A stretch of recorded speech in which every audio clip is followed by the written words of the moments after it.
Welcome to the ScareNetwork's podcast, Jumpscare. I'm your host, Billy Lewis. I'm a filmmaker who's made several horror films over the years. The Jumpscare podcast will dive into all things scary, from the paranormal, the demonic, to UFOs, Bigfoot and cryptids, horror movies and docs, and even true crime. We're bringing scary right into your living room through talking with experts and guests who've experienced real-life jump scares. So sit back and enjoy, but please don't watch with the lights off. Ha ha ha ha ha ha ha.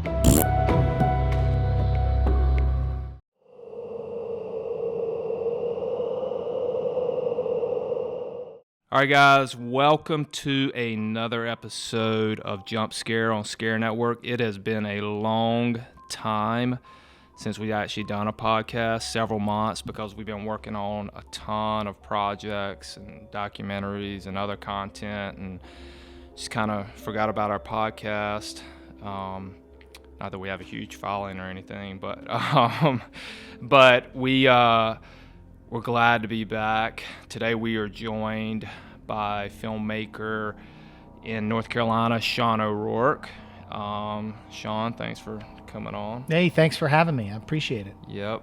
So Shaun did a movie several years ago called Butchered. It is kind of an old school horror movie, and we were actually, he had some distribution over the years, but he got the rights back, and we were actually about to put that on ScareNetwork. By the time you see this, it'll probably already be on ScareNetwork. So anyway, so Shaun, before we start talking about Butcher, just kind of tell us a little bit about yourself, who you are, your background, and all that good stuff. Yeah, well, I've been working in film and television for about 20 years now. I work in multiple departments on major network and television shows. I've done Where the Millers, you remember that one? I worked on Halloween, the 2018 version of Halloween. I did accounting for Lionsgate on a film. Sometimes I work in the locations department, transportation, production. So I see all aspects of, from when the production office opens to when the door closes when a project's done. So, and that kind of experience really helped me when it came to producing my own projects, because a lot of people will go in blind and they don't understand all the ins and outs of how a set works or production in general, script to screen. And so it was a really good way for me to cultivate those skills. So when I did produce my own things, I kind of had an idea of what was going on. So yeah, I just recently finished a movie called The Boys of Summer that stars Mel Gibson. Nice. And that is a supernatural Goonies horror film with a creature. Yeah. It's almost like Hansel and Gretel. This creature is kidnapping children and eating them, if you will. But it's going to be a pretty good movie, and I got to spend a lot of time with Mel Gibson, which was really cool. Nice. Yeah, I'd heard of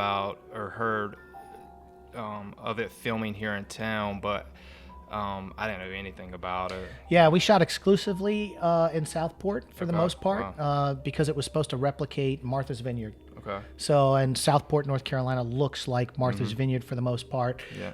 It's a coastal community, and yeah, so I mean, it was a great experience, and I like I said, it's just one of my favorite movies to work on. I've had a couple of projects over the years that I've worked on that, out of the, I mean, it must be 50 projects plus now.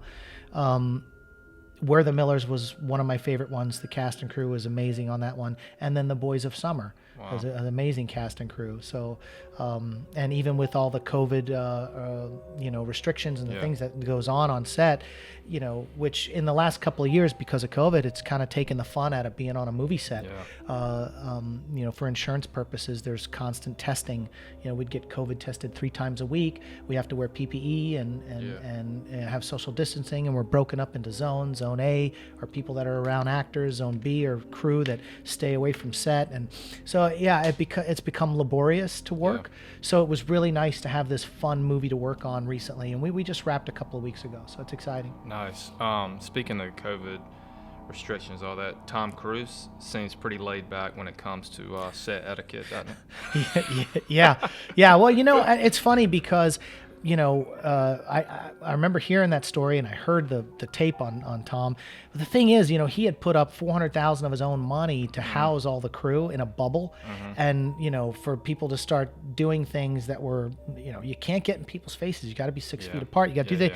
And the thing is, it's not about you getting sick per se. It's about maybe you giving it to someone who gives it to a relative who's gonna die. And that's really, I think, the fear with a lot of it. But to get these movies bonded now is very, very hard. I worked on a show called Welcome to Flatch, which drops next month on Fox. And I was talking to the producers towards the end of the show, and I said, how much have we spent on PPE and testing?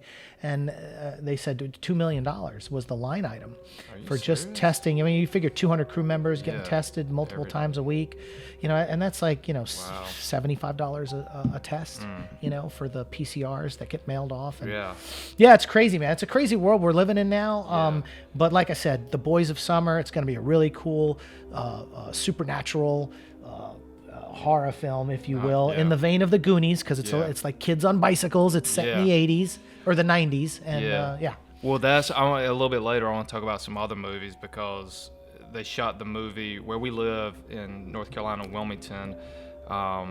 They shot The Black Phone with Ethan Hawke, and the trailer's come out. The movie hasn't come out yet, and I don't know if you've seen the trailer or not. No. Well, no, I have seen the trailer. You saw the trailer, Noah, who was the lead actor in Black Phone, he was also the lead kid in The Boys of Summer. Okay. So he's going to have a 1-2 punch. When Black Phone comes out, then this will be another film that drops right after that for him.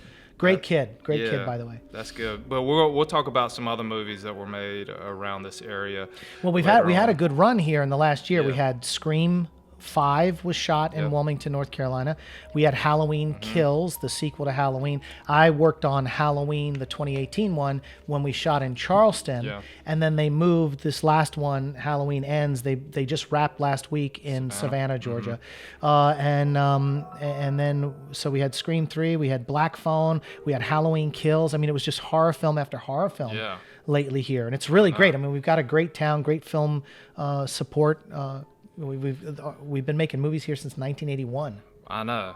It's awesome, man. I love it. I don't work on the bigger movies. I've always stayed independent and been able to do my own thing with video production. But I love seeing all these productions come in to our little small town, and people starting to work, because it went away several years ago due to some lawmaking circumstances. But I'm just glad to see it back.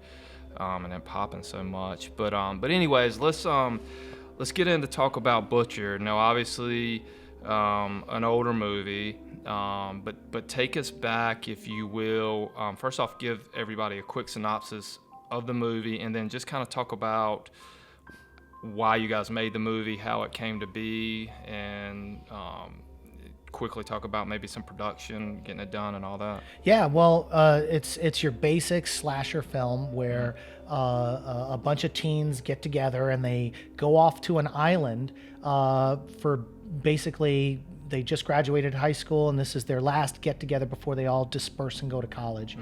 They're all on a remote island, and what they don't know is that Terrence Skinner, who is a convicted serial killer, breaks loose from the local jail and takes a canoe and sculls on out to the island to hide until the heat cools down. But little does he know, he stumbles across a bunch of teens that eyeball him. They know who he is, and so the hack fest, if you will, ensues. One of the reasons why we had just finished doing a small series. Every time I finish a movie, I'll do a project. So I'll finish a big show, and then that allows me to have time to do a short film or a movie or something. And so we had just finished doing a movie or a series called Port City PD, which was a cop show. And there was an actor that we had come in contact with because he was doing his own show, Timothy Woodward Jr., and he said, man, if you could he's like, I've got another project like a month out, but if you have 3 weeks and we can make something, let's make something. So I came up with an outline of this, and I said, okay, well, how do you make a horror film quick, low budget, an indie film. And so, well, you got to keep it in one location. So we chose an island. Okay. Well, that keeps us for the majority of the film on an island, camping. And so logistically that worked. And then, we shot the movie in 14 days. And it was grueling because it was in the fall, so it was like October, November. So you got girls in bikinis on a beach in 40-degree weather, wading into the water. All the actors were troopers. They did a fantastic job. And I think for me, it was always, once we got the movie in the can, which, we had a first cut. And we decided to go back and do pickups almost a year later. And so we added some pickup stuff that we thought we needed, inserts, things like that, hands doing things.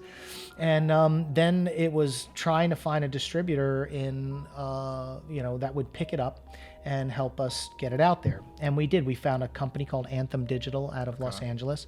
They don't exist anymore. I think they've been dissolved. And they were able to get us our DVD release was we brokered a licensing deal, which when you first do a movie, your first one out of the gate, if you don't have representation and you don't have a lot of people, lawyers and stuff, you get the worst deal you possibly get, and you probably never see any money. And so the strategy was, if we could sell North America, we would sacrifice kind of that part of the money in order to sell other territories and countries worldwide. And that's where we would make our bread and butter. And, we did. We had a licensing deal. We got paid, I think it was $4,000 for ImageWorks Entertainment. They obtained the rights for 5 years for the DVD sales for Butchered.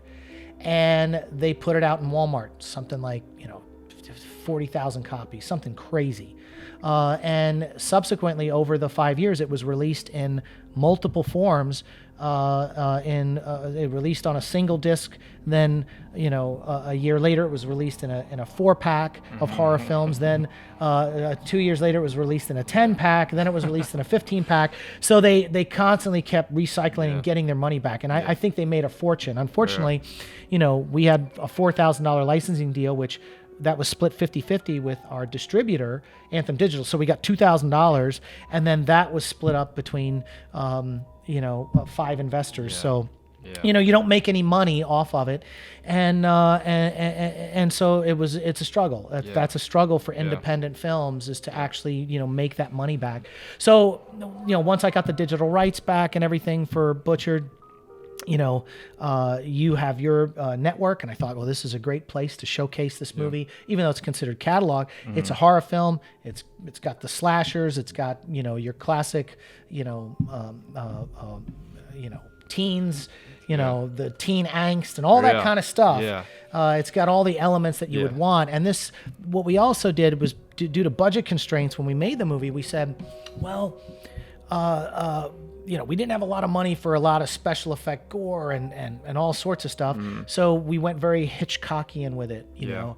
And a lot of people that reviewed the film when it first came out said, this feels like a 1980s horror film. Like it had that feel where it didn't have that 90s to early 2000s gore fest where everything was, slitting throats with blood everywhere. And it felt more like one of the original Friday the 13th films, where you're off at camp and so we got a lot of praise for the movie. And I'm excited that it's going to be on the ScareNetwork because it's a second chance for people to see this film the first time. Well, hopefully we can get some eyes on it. And I grew up watching those movies, and to this day I don't understand why my mom allowed me to watch movies like that. Man, I saw The Exorcist when I was 5. Oh God! And I snuck it because it was playing on TV, and I snuck in, and nobody was on, and I probably should not have watched that movie. But it's funny. I grew up watching the Halloween films, the Nightmare on Elm Street films through my teenage years. For some reason, that was everything I watched. And so it's funny because then when I worked on Halloween, the 2018, the reboot, when I worked on that, I remember being on set and I was just like, I never could have, if I could have told my 12-year-old, 13-year-old, that was just absorbing all the horror stuff back then. Full circle. It's like, hey man, you're going to be working on a Halloween film one day. I never in a million years would I have dreamed that I would have been on the set of Halloween. And so that was really cool. Yeah, that's very cool. And to a little story along with that, back in 1984, my family, we were living in Burgaw, which is about 30 minutes from here. They shot the majority of Silver Bullet there. And my brother was an extra. You can see him, he's walking a dog in it. And I grew up watching that movie, and I swear I've been saying for the last 20 years, man, I want to remake that movie. And because God, you go back and watch that movie now, it's kind of laugh at it, but it was middle 80s when it came out. But man, I mean, I would love so much for ScareNetwork to do well, and we'd be able to finance and remake that movie around here. How awesome would that be to be remade? I mean, I don't even know who owns the rights to that. I don't either. I don't remember what company made it, but I mean, I love that. It was Gary Busey, it was Corey Haim. Yep.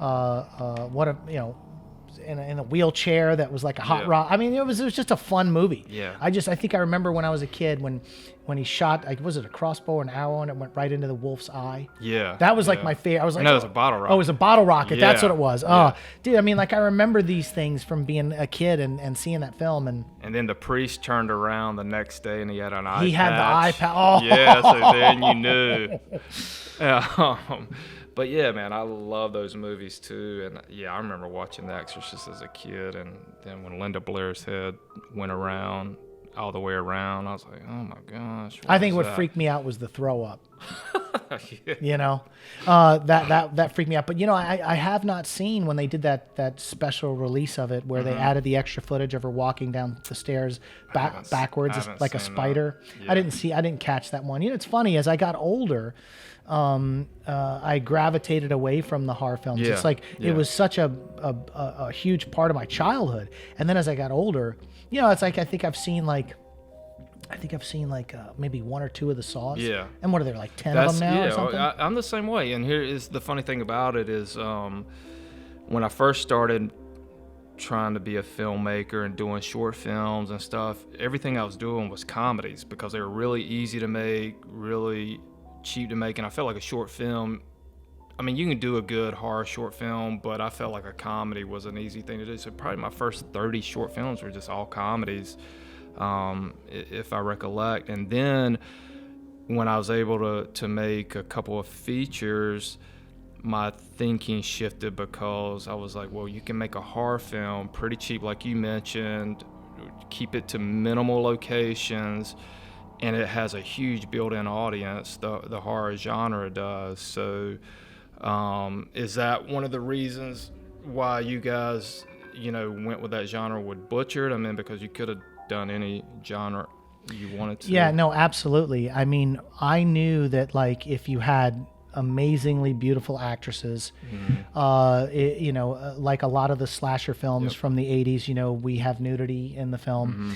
And, if you could scare people with, a guy with a hatchet, that's a formula that Hollywood buys up. Yeah. And I know in the it's funny, in the beginning of the film Butchered, there's a segment which is like almost like Unsolved Mysteries, a Crime Stoppers kind of thing, where there's this guy talking to the camera, but you're looking at him on a TV and he's kind of doing the setup. And at that same time, there's an actress being tortured by the butcher and sliced up, and she's, completely nude. And, that's in the first minute or two of the film, or, and I knew that, like, with distributors, those are the things that they visually want to see in order to get it out to the mass market. And so I was able to keep the formula in a place where, and I, it's funny because it's a true story. the opening sequence where this one actress is getting hacked up, I was not there for the filming. My grandfather had passed away, and I was supposed to be there directing the scenes. And I left that up to the shooter that day, James Bills, who has a great background in animation. He lives in Los Angeles now, but great background in animation, but he understood horror films. He understood lighting. He understood these kind of things. So, he was able to direct these scenes where I could not be there for these were pickup shots that we did because the principal photography was done by Charles Stewart Jr., who's a good friend of mine. We were friends in high school. I've known him since 9th grade. And he shot the movie, and then when you shoot a movie and the crew moves on to other projects when it's done, and it was hard to coordinate the second unit stuff. So I ended up co-directing that with the writer of the script, Sheila Brothers. We co-directed a lot of the pickup shots for the film. So it's this amalgamation of a lot of people, but I knew for distribution purposes, I needed to have the elements in the film that would guarantee distribution. And that was so important to do. And it worked. Because we did get it out there. Was it successful? No, which is disappointing. But at the same time, we did get it out there, and it was on Netflix. It was on Netflix for 6 months back in 2010 when Netflix didn't have any content. They were looking for any movie they can get, and through Anthem Digital, they cut a deal, and we were on Netflix, and we were on Netflix for like 6 months, and we made $428 in streams. And of course, that split up 50-50 with the distributor, so it left us with like $210, and then that went to 5 people. So again, it's one of those deals where when you first start out making movies, you kind of learn all the lessons the hard way of like how things are done, and you hope not to repeat those into the future. But yeah, man, it was on Netflix, and it's kind of cool to say I had a movie that they made 40,000 copies and put it in Walmart, and I had a movie that was on Netflix, and but then when there's no benefit after the fact, it's Hollywood has a lot of really creative ways to not pay you.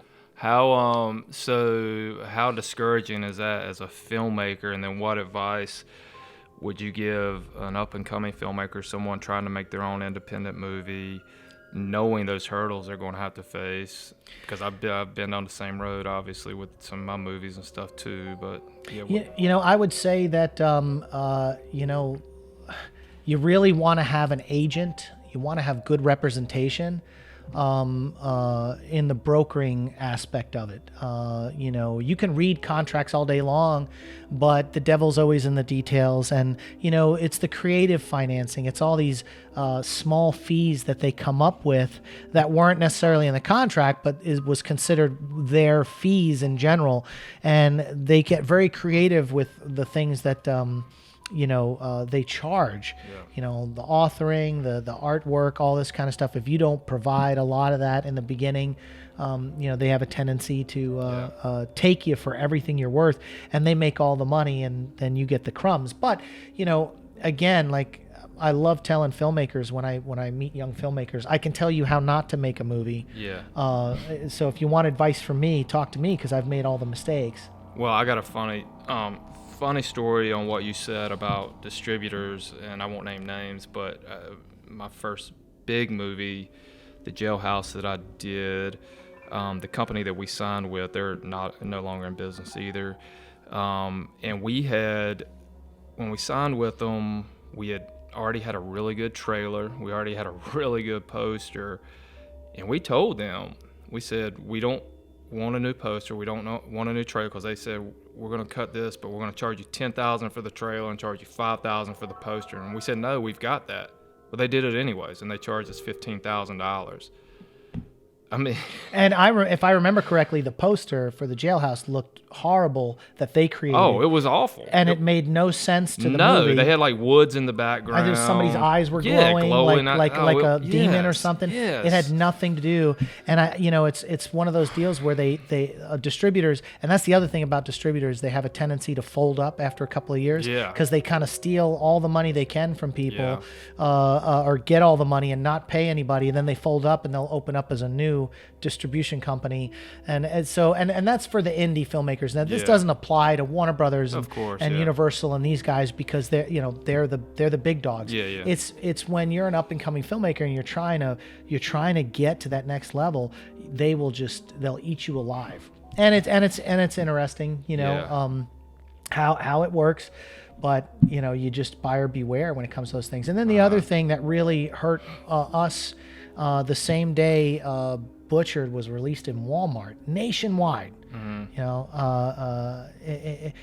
It was BitTorrented that night. So somebody went into the $5 bin or wherever it was. I think it was on the shelf for $10.99 in the beginning, and then of course it makes its way to the $5 bin, or now it's like a 99-cent bin. But they uploaded the movie to a BitTorrent site, and in one site, Yeah. it was streamed or downloaded 9,000 times off one BitTorrent site.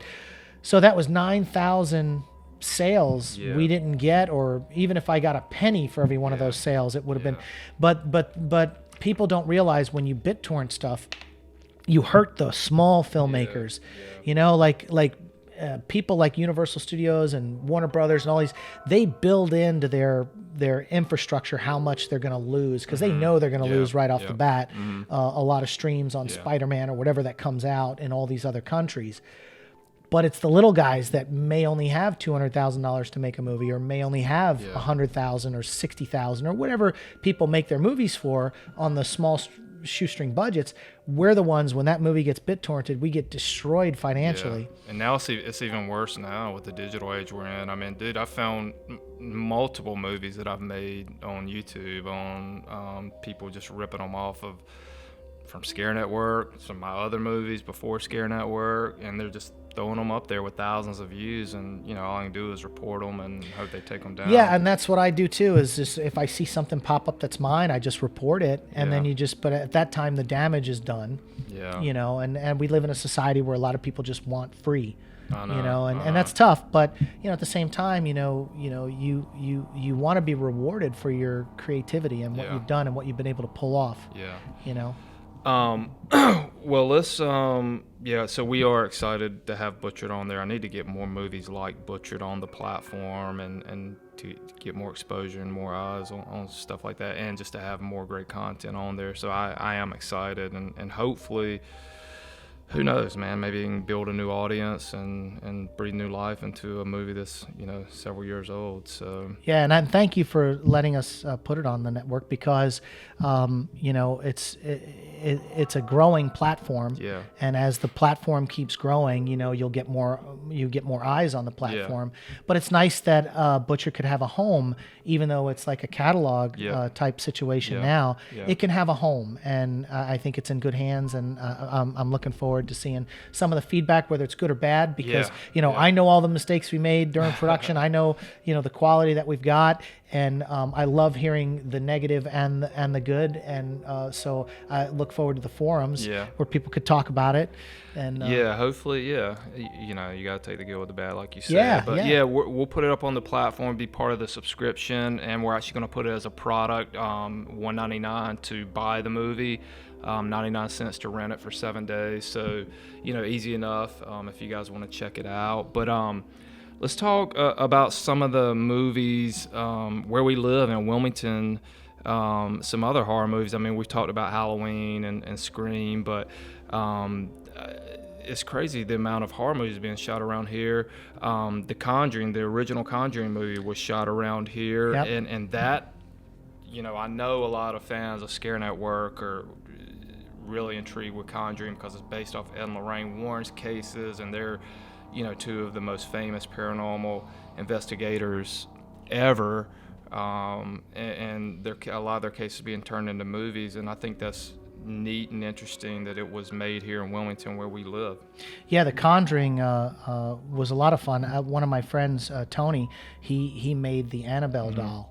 The doll, and he's a fantastic guy, and he's actually, he just finished Scream and he just finished Black Phone, and he's constantly working on all these things, and so we've been a big hub for these films for a long time. And I think what's really wild is like the entire Conjuring house was built on a soundstage, all the interiors, the basements, the stuff when she's in the chair and all that kind of, it's creepy. I remember I was working on another movie on the studio lot when The Conjuring was filming, and James Wan would finish shooting, and he'd walk right by my desk every day to go into editorial.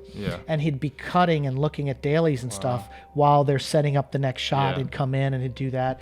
And he is a wild guy, man. He's he always had pink hair or something wild and crazy, and but he was super nice. He'd say hello every time he walked by. And it's cool to have that kind of person. And then James Wan, we shot Swamp Thing here in Wilmington, another horror, and he produced it, and he was here for that. I think it was just for the pilot episode he may have come in, but his company did all the creature effects for that.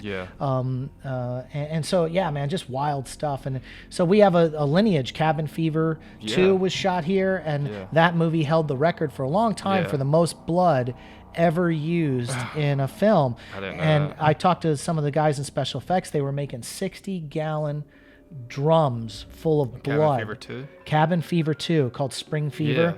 And they shot an entire prom scene where blood was, everyone had blood, there was just blood everywhere. I didn't see it. And so it held the record. But the original Cabin Fever was shot up around Raleigh, so 2 hours from where we live. Eli Roth did that. That story's crazy because he learned under David Lynch, and I think he was his assistant. And I don't know what his ties are around here, but for whatever reason, he shot the original one up, a couple hours from where we live, so not too far. And the original Cabin Fever, I loved it. That was one of my favorite horror movies, in the last 15, 20 years.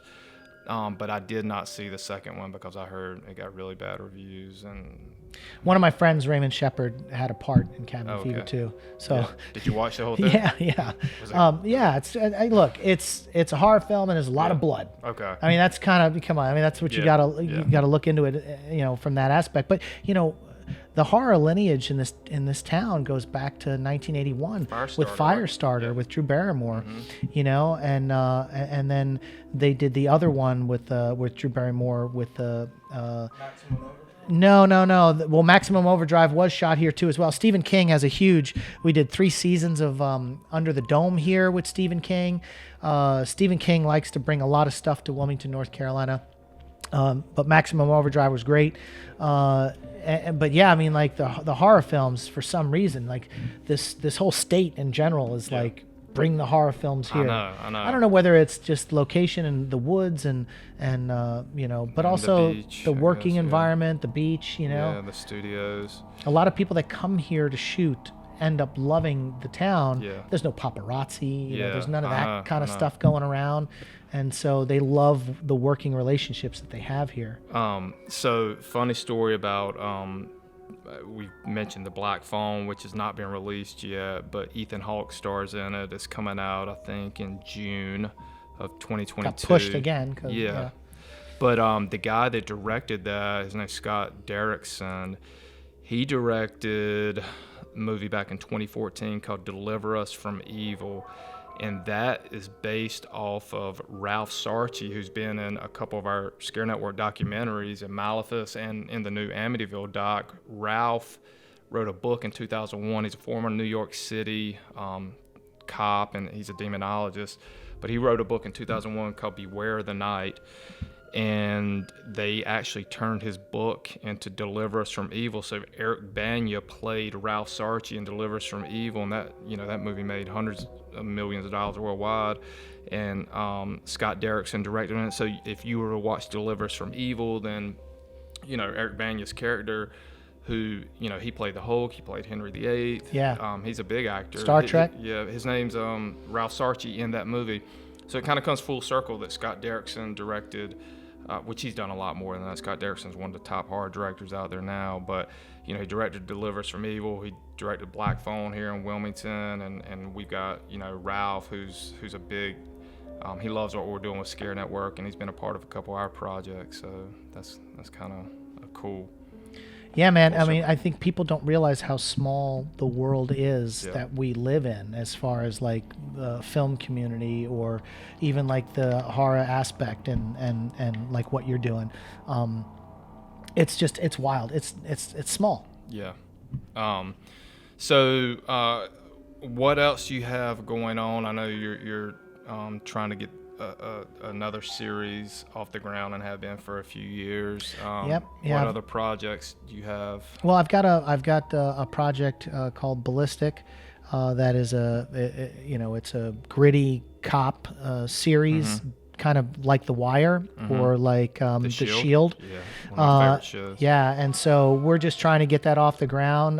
We've shot a sizzle reel for it, and our agent's shopping it around to a lot of networks right now. And I just personally got cast in a short film called Oil, and we shoot in April, and it's really dark. And that's why I'm growing out the facial hair and everything. They want me to have a beard, and for me, it takes me a little while to grow a beard in general. Not me. I can grow it out in a week. Well, I wish I was you. And so I'm growing this out so that we could do this in April. And so again, like I like to act and produce and do things in between, but I do believe I'll be going on to an Amazon Studios series for most of the summer. Okay. And around here? Or? Yeah. It's a show called The Summer I Turned Pretty. It's kind of it's based on a series of books. There's 3 books to the series. The first book is the first season. Amazon greenlit like the whole thing, all 3 seasons. Okay. And so we shot 10 episodes. They haven't dropped yet. And we'll go into production on season 2 for Amazon in May. Nice. And we'll go all the way till September with that before I jump on something else. So yeah, it's exciting. I really enjoyed working on that show last season. I did quite a few shows last year. I think I worked a full 11 months out of the year. Oh wow! It's just show after show after show. Yeah. It's kind of hard to do your own projects if you're doing that, but and 22. You got to make a living. And I was earlier in the summer. I was a transpo coordinator on a Lifetime movie called Line Sisters, which was about some sorority girls that they hazed one of them, and one of them drowned. Yeah, and then they all get together, all the sorority sisters later, and the one that they thought drowned starts trying to chop them all up and kill them, and it just finished airing on Lifetime. That was a cool, another little scary. There was the killer with a mask, going around with a knife and all that stuff. Out. I saw some previews and some trailer stuff for that, but that's cool, man. Well, what else, man? Why should anyone? What's the runtime on Butchered? How long is it, and why should people take their time out to watch it? You know what? Look, it's. I think the runtime's like 77 minutes, so it's not a hard watch. They get right to it right off the bat, so there's not a lot of build up. And it's just fun. There's beautiful people in it. The acting's decent. A lot of these were a lot of unknowns, but that's one of the things that actors, you'll see a lot of people like Jennifer Aniston doing Leprechaun as one of her breakout films before she made it famous. So, you look at a lot of these actors and you kind of can follow them and follow their careers and see where they've gone since then. One Christina Sipes, one of the actresses in the movie Butchered, went on to do a film with Kevin Bacon called Death Sentence, which was shot in South Carolina. In South Carolina, Columbia. And a lot of the other actors involved have gone on to Hollywood, and they've made 10 or 11 films. Timothy Woodward Jr. has gone on to do that. Rob Covington, who plays one of the characters in this, he just finished an episode of Atlanta. Wow. Awesome. With Glover. Yeah, Donald Glover. Yep. And for the new season that hasn't dropped yet, and he's in Welcome to Flatch. on Good for Fox. them. Yeah. So when these guys made this movie back in 2007, it got released in 2010. They've all gone on to do, even me. I went on to work in some films, even in front of the camera. I did a movie called Traded, which was a Western we shot in California, which was really cool. It was kind of like a take on the movie Taken, but it was called Traded. Okay. Kind of the same concept. His daughter was taken, was traded into bondage and all that. And he had to go avenge, but it was a Western, it starred Michael Pare. And so, yeah, man, I mean, like we've all gone on to do things. And so it's nice to reflect back on this. And I think if people just in general want to watch some mindless slasher film, this is something, you could put on, watch, have fun. I almost thought I was going to do a drinking game based off of it. Every time someone gets hacked, you do a drink, or anytime, just as something fun, But we always talked about that, but never did it. But, you got to respect the craft of just getting a movie made. People don't understand how hard it is to get a movie made. And so support indie filmmakers that do their best and put out their best work, because nobody ever makes a movie intending it to be bad. They put their heart and soul into it. It's either going to fall flat or it doesn't with an audience.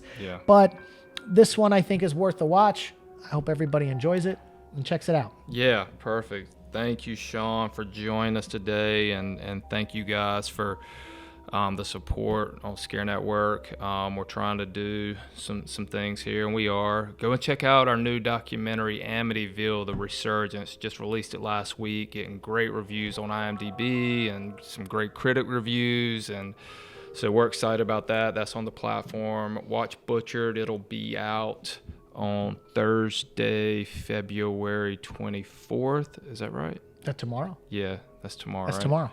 Yeah. So, time flies. But yeah, check it out. And hopefully I'm going to find some time to make some more Jump Scare podcasts and get some different guests on here. But thank you guys for all the support, ScareNetwork. And we'll see you next time. Thanks. Thank you.